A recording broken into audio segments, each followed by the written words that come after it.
Lakeland Currents, your public affairs program for North Central Minnesota. Production funding for Lakeland Currents is made possible by Bemidji Regional Airport, serving the region with daily flights to Minneapolis-St. Paul International Airport. More information available at bemidjiairport.org. Closed captioning for Lakeland Currents is sponsored by Nisswa Tax Service, tax preparation for businesses and individuals. Online at nisswatax.com. Hello again, friends. I'm Jason Edens, your host of Lakeland Currents. Thanks for joining the conversation today, and thanks for your ongoing support of Lakeland Public TV. Charter schools are becoming increasingly common throughout our region and across the nation, as are immersion language schools. But my guests today are breaking new ground and innovating in the charter school space by creating an Ojibwe language immersion school within the Red Lake Nation. Nate is the founder of the new school, and Duta is the executive director of the Native American Community Academy, and Sam is serving as the secretary of the Red Lake Nation. Gentlemen, thank you so much for joining me today and making time. I appreciate it. Thank you. Miigwech. Well, first of all, Nate, I'd like to start with you, and I was wondering if you could just tell me a little bit about the origin story. How did this school first come about? I think Sam can kind of maybe touch on it a little better because I didn't know about Duta, and these guys got a history together, and I would rather Sam probably take that question. Sounds good, Sam. Sure, yeah, definitely. So I've known Duta for many years. In fact, I attended Cornell University, and one of the reasons I attended is because Duta was my host, in fact, and he's one of the people that helped start my journey in academia, and we've kept in touch since then. We were actually roommates for a semester, and he's done a lot of great things down in Albuquerque to create this culturally based charter school, NACA. And so we've been in touch about that and all the great things that he's done and the successes that he's seen within his students. You know, he's created, you know, in a population that was having trouble graduating from high school, they're now seeing a very large population actually attending universities and even further education. And so knowing that Red Lake has a low graduation rate, we're at about 30% right now. I know that we're trying to find different ways to reach all of our students. And so within that dialogue, you know, I think for many years, in fact, I reached out to Duta, and he's been on his journey for many, many years. And we were able to touch base, and we were able to plan a trip to go visit Duta. And in fact, Duta has come up to our area, and we've had a couple of conversations about how they could help. And in this time, they've created this NACA Inspired Schools Network. And so the role of this network is to help people start schools. And so it's, you know what they say, there is no coincidence. And I really believe that.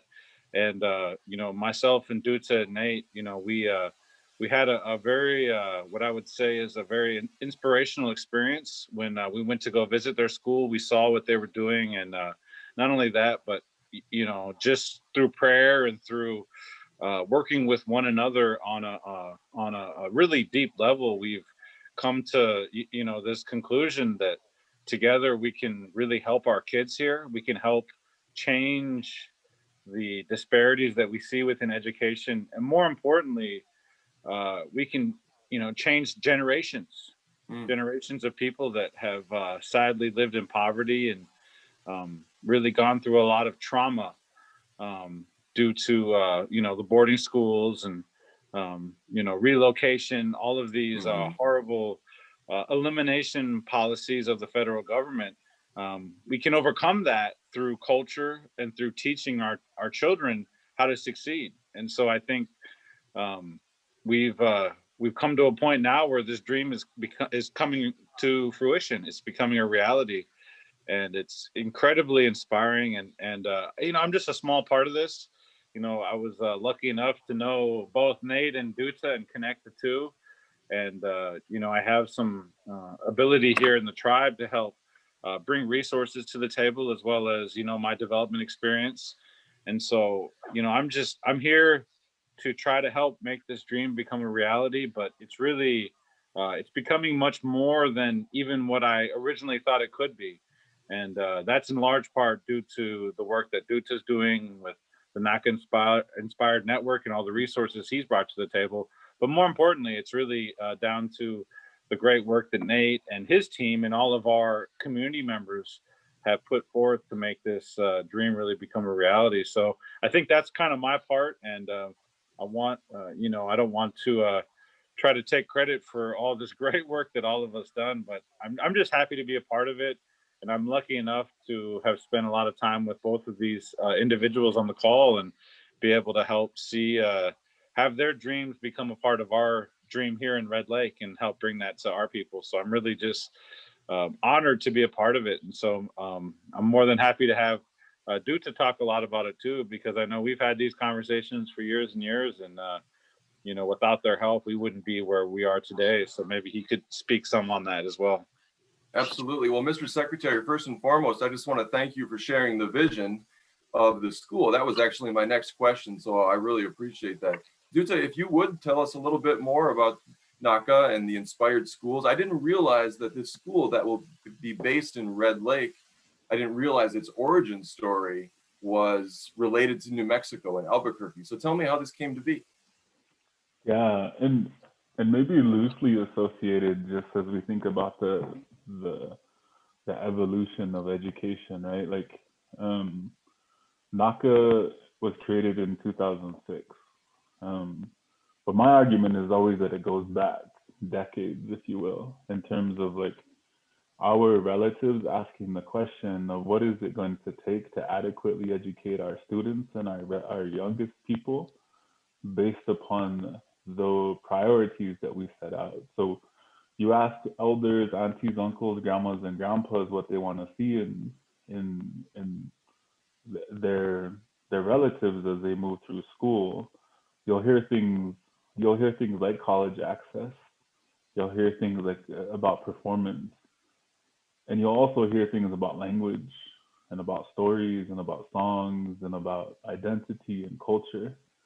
And for so long, those things were kind of existed in mutual exclusivity, right? Like one can't exist without the other, or one can't exist if the other exists, right? And I actually grew up in South Dakota and went to school on the reservation in Standing Rock, off the reservation in Mobridge, and then graduated from a private boarding school here in New Mexico. And all of those places gave me a single serving of academics or of culture, or of, at the time, like whole child development or holistic wellness.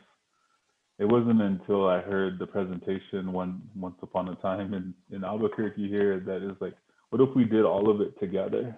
And what if we tried to create a school structure that sought to do that? And what if that school structure was within the current public school system? And that's when people started to point to like different structures: magnet, private, charter, and really, but it was the coalescing of what is going to be the right fit for our community, what's going to be the right fit for what we're lifting up. And what was being lifted up in Albuquerque at the time wasn't dissimilar to what I was experiencing in my own schooling in South Dakota, which I think is relevant for this conversation, because it's, we're seeing Nate and Sam feel momentum about things that they're witnessing across the country in New Mexico, even though there's different contexts. And I think at the end of the day, it's about where is there the self-determination and autonomy for a community to articulate its education model based upon the terms of what the community thinks should be lifted up. Now, that's not to say that at a school like NACA, there's not attention paid to state standards, right? But we believe that both of those can happen at the same time. And if we get intentional about what it is that we're seeking to articulate, that is Indigenous education, where it's not either or, that students aren't learning about who they are, but they're going through the journey of who they are in relation to their family through the content, and seeing themselves in it, right? So it doesn't become an elective in which you're teaching about ethnic studies or Native American history or Ojibwe language or Lakota language, but it's embedded in the core content of the whole design of the school. And we believe that there's a few structures that really bring that alive. So whenever Sam and Nate came down to the school, they were like, we need to do this. And we've always been really clear is that, like what exists as NACA now exists because the community created it and put their hands on it. And there's not going to be any branding of like, there's never going to be another NACA anywhere else because it's unique to Albuquerque. So as such will be what becomes of it in Red Lake. It's going to be of the essence of the community. We're in partnership as good relatives to say like, we're not going to be stingy with anything that we've learned. And if there's anything that we have at our school that can be shared, we're here to stand alongside you. And we want to also create a network of folks that are thinking about articulation of Indigenous education from New Mexico to Colorado to South Dakota to Minnesota to California, Oklahoma, so that we're not doing these things in a single serving in isolation. But I think this is the point where the story of Red Lake starts to come alive, is that it has to, right? Like I'm not gonna be in Red Lake running the school or even articulating the mission and the vision. That's gonna be Nate and his team, Sam, as a community member, as a tribal secretary. And I think that's where the story starts to come alive of like, how does it get nuanced, and what is the role of Ojibwe or Anishinaabe identity look like within the construction of the school? Well, gentlemen, thank you so much for the big picture. I think that's really useful to understand. Nate, I was wondering if you could tell us a little bit more about your role. And I'm interested to ask some granular questions about where the school is going to be and when you expect it'll actually open its doors to your community.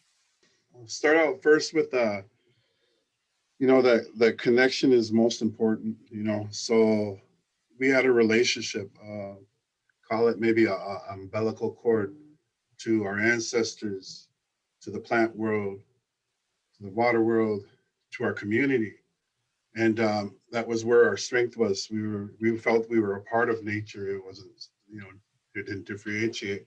So when I speak about that, it was really big. A light went off when Duta and his crew came up. They said, if the community doesn't want the school, then we will back off. But if the community wants it, we got you guys back. So just connecting again to the core identity of who we were, and giving our children that. And so the community, we've done surveys and different things like that. The community wants a better education, and that involves culture and language and the true essence of who we are. Being self-aware of historical trauma, we can heal our own wounds and and give back. And I like to refer sometimes to Maslow's hierarchy of needs. If you don't have these needs met, so NACA uses this wellness wheel, and we want to utilize that in the sense that we're making sure our children are well balanced, in that old time sense of who we were. And I don't know, is there another question that you had too? Well, I have a lot of questions. I'm so interested to learn more. Since you mentioned Maslow's hierarchy, I'm curious, do you see this school helping to facilitate self-actualization among the population?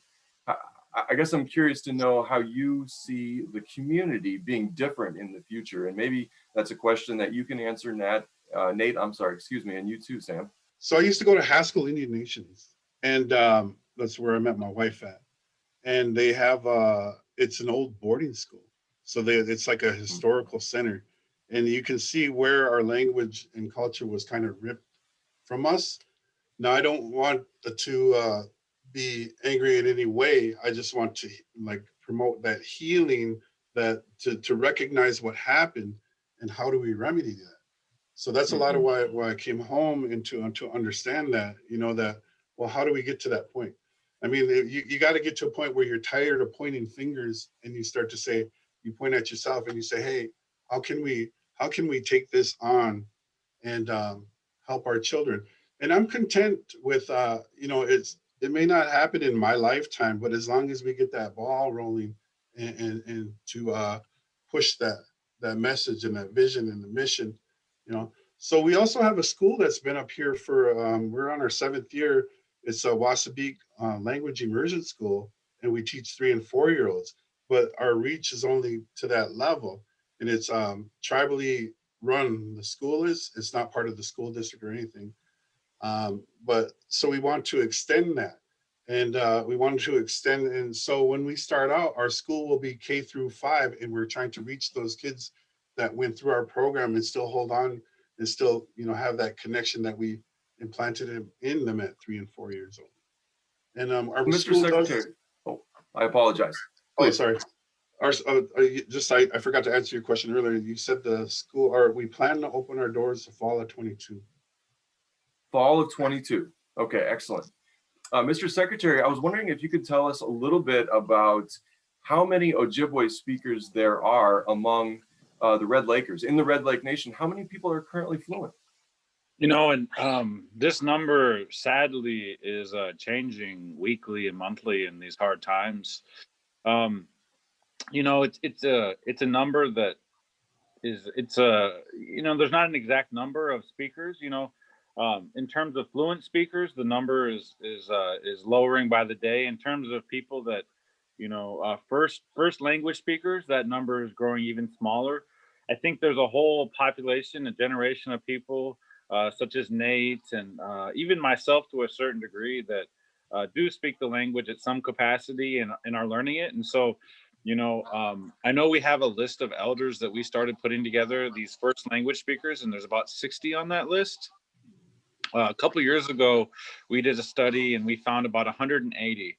And so the sad reality is that we're losing our elders at a very fast pace. And a lot of these first language speakers are sadly leaving this world. And so, it's a really pressing time from that standpoint. However, there's hope. Nate talked about these 7 years of 3 and 4-year-olds that were learning the language, and many of them have continued to learn the language too.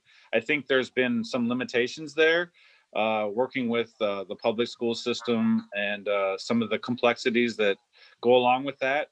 However, I see those individuals as the ones that are going to carry us to the future. And in fact, some of my nieces have gone to that, and it was a really powerful experience to have them be my teachers. I think that's really where you start to see the community growth coming in, and so from that perspective, we're in a hard time, but we have a lot of good resources still available to us. A lot of these elders, these first language speakers, are here. Some are in the immersion school. Some are in the community teaching. And we also have a group of young people that are learning the language and carrying on those traditions. So I would say, for certain, we have, hundreds of people within that category. And for, a community, an Ojibwe community, we actually have a very large proportion of language speakers if you compare us to some of the other surrounding reservations. And so there's a lot of strength there. And it's not just language. For that self-actualization, it's much deeper. The language is the tool that we use to reach it, but there's other ways to also connect. And I think for us, that's what this is about. And you talked about, the vision or the hope.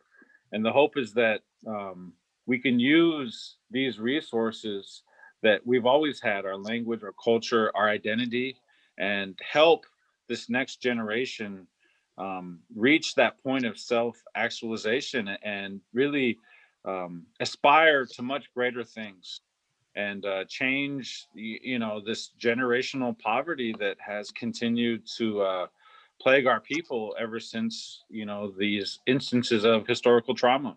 And so healing ourselves through our own tools and resources. And I think each one of us on this call have gone through that in our personal lives. I know when I was 16, I went to a treatment center, and I was plagued with alcoholism at a very young age, in fact. And it was through my own identity that I started my path to Cornell and to ultimately coming to my position here in the tribe. And I know Nate has a similar story. I know Duta has a similar story. And many of our people that are now leaders within our community also carry that same story. And many of our people that have overcome drug addiction and alcoholism, they carry that story. And so, for a community that is dealing with drug addiction and poverty, that tool is the best tool that we have to uplift our community. And so, in fact, not only will this school help, send kids to college, that's the, standard American conception of success, but it's far deeper than that for us. For us, it's that we will live meaningful lives, and some may go to college, and we promote that. But just having that identity will keep us safe and allow us to restore our ways into our community, but more importantly, uplift our people. And so I think that's the vision, and this school will be the leaders of tomorrow that are going to change, that those statistics or whatever you want to call them that have have led to the poverty, that have led to all the disparities that sadly that we're experiencing, and that results in a lot of the community trauma that we still see today. And so I believe that these students that we've already started to foster through our immersion school, and the students that will be in this school, are going to change this community forever. And I think that's our vision, that this will forever be a place of prosperity, not just economically, but more importantly, a prosperity of the soul. And so I think that's our vision, and I think each one of us have experienced that in our own lives, and we want to help all of our people experience that prosperity. Well, I'm glad you shared that, Mr. Secretary, drawing the connection between community health and the educational aspirations of the community. I've got a couple rather specific questions, one of which, are there any schools like this anywhere in the geography of Minnesota? Are there other schools within Indian country in Minnesota that are immersion like this? Yeah, there's one in Cass Lake called Nagani. They were teaching language, and it was the immersion school. They've been around, I think, 15 years.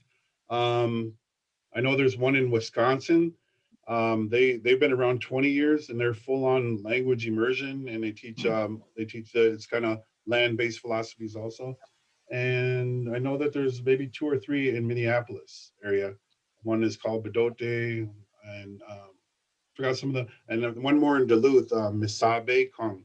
They're a immersion school, and that's integrated into the public school. So those are the ones off the top of my head that I can think of, but there's a few out there. So the one Bedote, that one actually teaches both Ojibwe and Dakota languages, Yes. isn't that correct? Yes, correct. That's interesting. So are you able to work with your peers in this space in order to, facilitate the work that you're doing in Red Lake?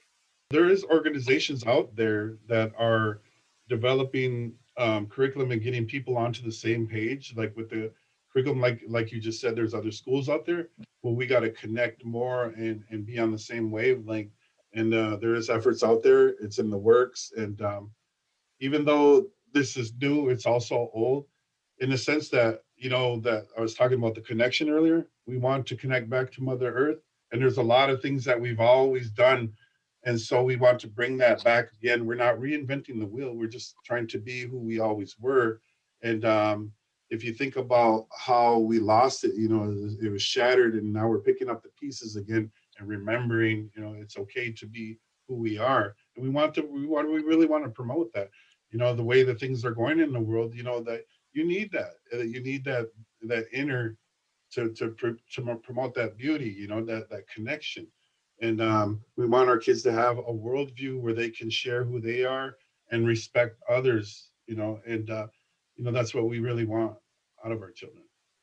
Well, there's so many questions that I'd like to ask you, and unfortunately we're running low on time. So I want to ask just a couple other rather specific questions. One of which, is it difficult to find instructors? I learned from you, Sam, that there's a sense of urgency in terms of first speakers. So is it difficult to find instructors in the Ojibwe language? Yes, very, very difficult to find. So it's what do you call it? A crux. So you may be a fluent speaker, but then you may not have the education to be a teacher, and vice versa. You may be a teacher, but then you don't, your language level is low. So we are making efforts to create teachers right now. We have an adult immersion program that we just started recently, and making those efforts and the capacity. Though, I mean, the school district here, they do a good job too. They've been having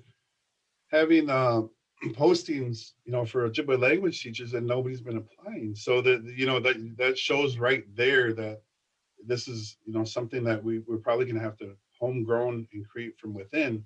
And how do we do that? So we'll take that on. I've always been curious, how similar or dissimilar is the Ojibwe that's spoken in Red Lake as opposed to Mille Lacs or Fond du Lac or Red Cliff in Wisconsin, for example? Are they distinct dialects? There's differences, but it's not really a roadblock. That an elder once told me. She said that she was from Canada and she would come down to Red Lake, go to Mille Lacs. She said we were always the same people. The reservations were kind of put upon us, we got put into the reservations. But this area, we used to travel and have our camps, our sugar bush camps, our different camps around, and we never thought of ourselves as different people. The only distinguishing things were the clans, which clans we belonged to, and that was our relationship to the animal, like the fish clan, the what is it, crane clan. There's different clans that we had, and that were the only things that really distinguished, your roles or responsibilities and things like that. But yeah, some people tried to they get apprehensive towards dialect things, but not really a major issue. I mean, it could be a good excuse. So, that's my dialect, that's your dialect. That's why I'm not going to use the language, So just different things like that. But in that sense, it's not really a big deal. So we've only got about 1 minute left. Mr. Secretary, I'm curious, can you tell me a little bit about who will have the opportunity to enroll in this charter school? Can any enrollee of Red Lake be a part of this charter school, or how will that enrollment and registration process work? Yeah, I mean, we're trying to target all of our community members. I don't think it's just catered to our community.